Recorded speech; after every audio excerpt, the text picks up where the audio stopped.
First, to the Solicitor General and the NTC, to be clear, we take no offense with your legal opinion. Pinapahalagaan namin ang opinion nyo, even if it is contrary to the DOJ and both houses of Congress and to legal precedents. What we do object to and take serious offense with is the furtive manner by which you deliberately and maliciously undermine the authority of Congress.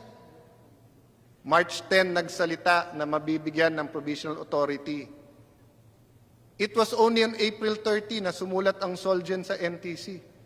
It was only May 3 that he made the threats to NTC public.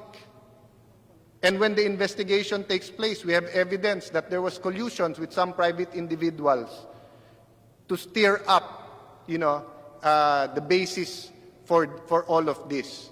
But the point is, Mr. Speaker, we can only act based on the best information we have. And when you come to Congress, especially if you are part of the government, we expect you to tell us the truth.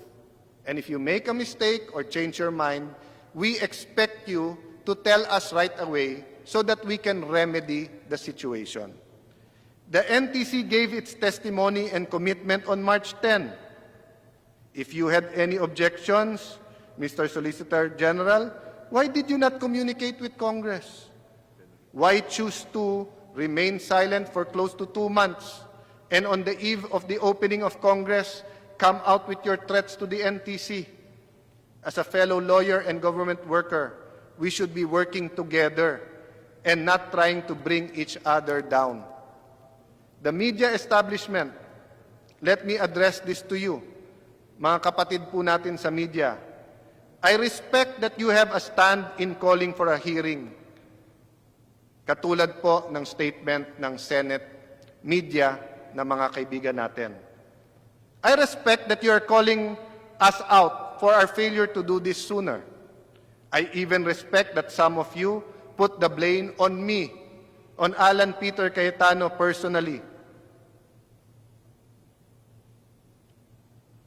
But when you blindly call for the approval of the franchise, without having heard all the sides of the story, then you show yourselves not as advocates of fair and balanced presentation of the facts, as is taught in all the schools that teach journalism, as journalists are sworn to.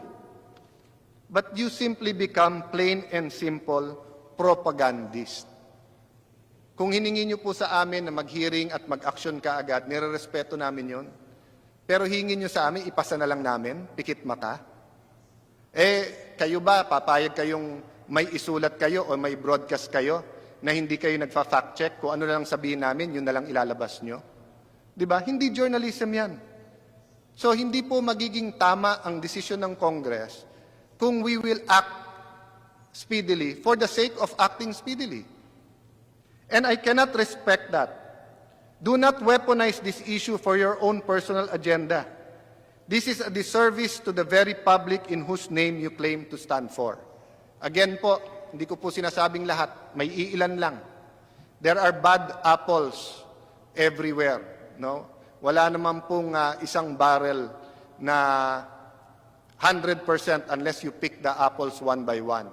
So whether you talk about politicians, whether you talk about members of the police, whether you talk about sa media, meron po talagang may personal agenda.